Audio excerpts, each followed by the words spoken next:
It's another edition of Time About the Movies, and today we're taking a look at the films of April 7th, 2000. We got 4 movies to look at today, so let's go ahead and jump on into it. We'll start off with the biggest new release of the weekend, and that is Tommy Lee Jones and Samuel L. Jackson in William Friedkin's Rules of Engagement.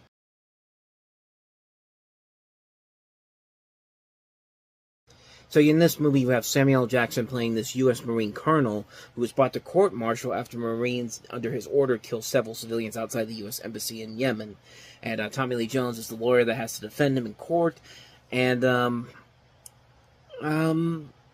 it's definitely a movie that's taking a lot from A Few Good Men. It's also taking a lot from, I guess, To Kill a Mockingbird a little bit. But that doesn't mean the movie is good.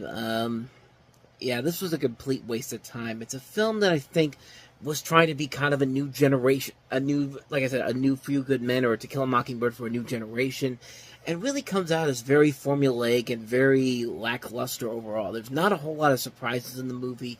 There's not a lot of things in this particular film that are really enjoyable. The acting overall really isn't that great as a whole. Like, it really wasn't. It really didn't live up to the hype that this movie had going into it. This was William Friedkin's first movie after the infamous bomb of Jade. And I guess for him, it's kind of a little bit of a return to form for him. But at the same time, doesn't mean the movie was great either. I mean, this movie, I would rather watch this over Jade again. But now that I think about it, Jade is one of those movies that's so bad it's good. This is just so mediocre that it's just mediocre. I mean, it's not a film it's not even a bad movie per se. It's just a boring movie. Not a whole lot really happens here. It goes on for way too long. You really do not get interested in this movie whatsoever when it's all said and done. And you can, like I said, you can predict what's going to happen when it's all said and done. I mean, they don't even hide it in this trailer, honestly. Like, it's Bruce Greenwood. Usually he plays a bad guy in movies like this. And, yeah, I may have just spoiled the movie for you, but you know what? I did you a favor. So, yeah, bottom line, avoid this one like the plague. Despite the fact that it has some good talent on the cast, a good writer in Stephen Gaghan, who would later go on to write Syriana and Traffic. He's written better movies. A lot of these people have written better movies than this. Avoid this one like the plague. So, Rules of Engagement. So, on to our next movie, and that is David Duchovny and Minnie Driver in Bonnie Hunt's Return to Me.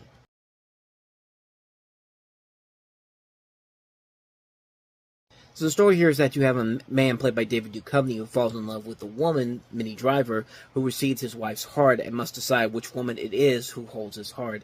And hilarity ensues, and you could pretty much predict what's going to happen with the typical romantic comedy elements to it. This is a film that Bonnie Hunt not only stars in, but she also directs. This was the only movie she ever directed, although she did direct a short film within the anthology film Call Me Crazy, which came out about 13 years after this on Lifetime. But you see Jim Belushi's also in here as well. There's also Carol O'Connor in his last film before his death. Robert Loesch is in here. Bonnie Hunt. I just mentioned Bonnie Hunt. David Alan Grier. Jolie Richardson. There's a really good cast involved in here. And it's not a bad movie per se. It's just a film that, when I think of a romantic comedy, I don't think of Mulder as the lead, as a romantic comedy lead. Like, David Duchovny is really good at the deadpan acting. Like, he doesn't really have to go range a lot in terms of his acting to really be great. Even though he does it very well on the X-Files when he has to do it, but here, asking him to be the romantic lead to Minnie Driver, I think was a little bit too much. I feel like he could have gotten somebody else for that, but he's not bad in it. I mean, I just expected a little bit better, and I don't think this movie is bad overall. It's almost bordering on kind of an underrated gem, but it's really not a great film overall, but it's not a bad film either. But this is one I definitely would watch again. I wouldn't watch Rules of Engagement again, but this is one that if I really wanted to, I could watch it again. I could find a lot to enjoy about it, mostly because I like Bonnie Hunt. I've seen a lot of the shows that she's been involved in. I mean, she's a great comedic actress overall. Like, she's a really pretty damn good comedic actress. I mean, Life with Bonnie was a really good show that lasted only a couple seasons on ABC, but yeah, this is a film that I don't really I wouldn't say it's an underrated gem, but it's a film that I think this definitely deserves a lot more attention than it probably gets. It's a film that not a lot of people ever talk about, but it's probably good for a one-time watch. Maybe a couple more down the road, but I wouldn't watch it right away. But it's a film that I would say that it's something that I think should be worth seeing. Maybe not. Don't go in there expecting a great romantic comedy classic, but expect a decent film out of it. It's actually, I think, a lot better than people would led you to believe it to be. But yeah, that's Return to Me. So speaking of comedies that came out this weekend, here's one that doesn't work as a comedy. That is Ready to Rumble.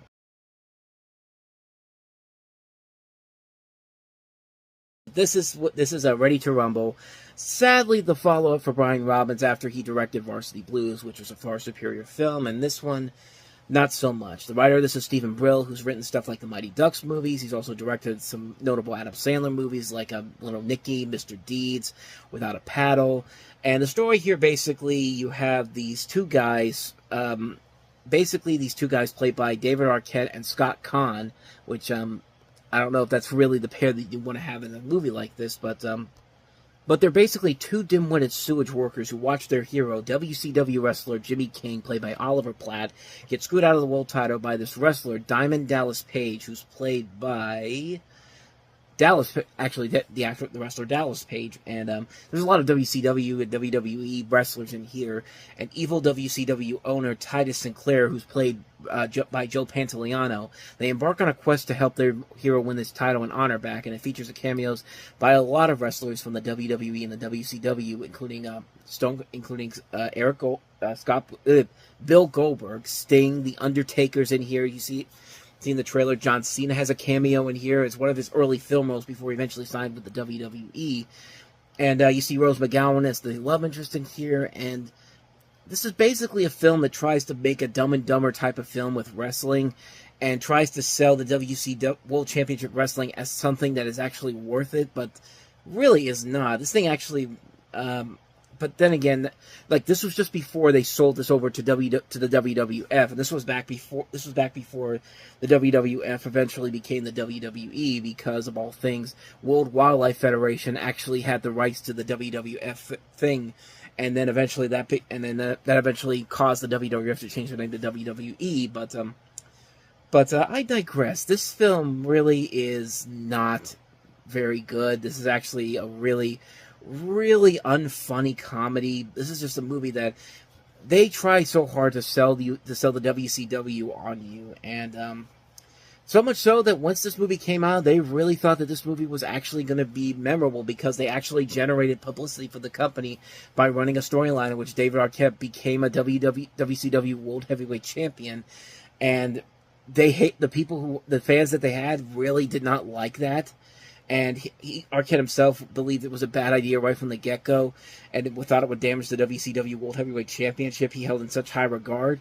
And, like I said, kind of did, because they did not last very long after this movie came out. And, yeah, this is one of the worst comedies I've ever seen. This is just not a funny movie. It's like I said, they're trying to do a Dumb and Dumber movie, but bring in wrestling. But Dumb and Dumber had the writing of the Farrelly brothers involved.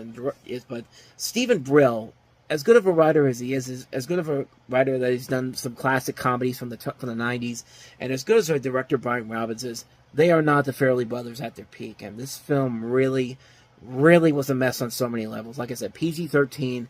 Like, you're not going to get anything good out of that just from that alone. But yeah, this thing bombed hard, and it's hard not to see why, because the movie is not funny. It's not funny. It's not clever. It's a waste of time. It's stupid. It's not enjoyable. There was potential for something good here, but not so much. So yeah, that's Ready to Rumble. So on to our last movie, and that is Black and White.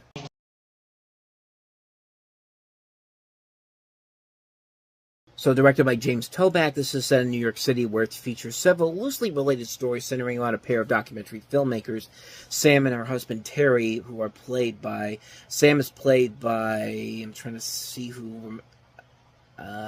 Brooke Shields, and Terry, played by Robert Downey Jr., following a group of Caucasian teens, Raven, Charlie, Will, Marty, Ren, and others, who try to fit in with Harlem's black hip-hop crowd, which includes gangster rapper Rich Bauer and his music partner Cigar in a launching recording gig, as well as a college basketball player, Dean, who's conflicted on taking a fall for a game from a shady gambler, Mark Clear, who has hidden agendas for Dean and Rich. So there's a lot going on in this movie. A big cast overall here. Not just Robert Downey Jr. and Brooke Shields, but also Gabby Hoffman, Jared Leto, Scott Conn again. At least this is a better movie for him than Ready to Rumble was. Marla Maples is in this movie too. Joe Pantoliano. Again, another movie with him in it too. it was a big weekend for the both of them, I guess. Bijou Phillips, Raekwon, Claudia Schiffer, Ben Stiller's in this as well as the detective. Eddie K. Thomas, Elijah Wood, Mike Tyson is in this as well as Michael B. Jordan. So there is some decent names in here overall. And this is James Toback coming off of Two Girls and a Guy, which was a decent success for him. But this one, not so much. This was kind of when his standing was kind of going down after a couple years. Like after his name wasn't as well known, I should say, compared to what it was beforehand. I mean, this is the guy that was nominated for an Oscar for writing Bugsy. I think he won too, if I'm not mistaken. No, he was just nominated. But there are times when the movie has a good idea to it. There are some interesting concepts overall that could make this work, but it's just kind of a boring film that doesn't really have a whole lot there in terms of a meaty storyline that you really get into. Like, everybody in the cast is doing fine for what they're trying to do here, but it's just not enough to make the movie memorable in any way, shape, or form. The film is just kind of like, it's there, but the pieces are definitely there for something really good, but it just doesn't show up when it needs to the most. And it's really a shame because there is a lot of good talent in this movie, but just not enough ideas to really make it stand up on its own that could really make it work as well as it should. But it's a letdown. It's definitely a letdown, especially for this director who's done a lot of good work over the past couple of years before this, but this one not so much. So yeah, that's Black and White. And so on that note, we wrap up another edition of Time About the Movies. When we meet next time, we'll head into the April 14th with 4 more movies, including Sandra Bullock's latest film, 28 Days, another Ben Stiller movie, Keeping the Faith, with Jenna Elfman and Edward Norton, Christian Bale in American Psycho, and we also have Where the Money Is. So 4 films overall to look at. We'll delve into those on the next episode. But until then, thank you so much for watching, and if you want to see more videos like this, please hit the playlist on the next page, check out the previous episode, and also don't forget to hit the like and subscribe button if you want to see more videos like this on this channel. So with that said, I am off. I will see you guys next time, and until then, as always, take care.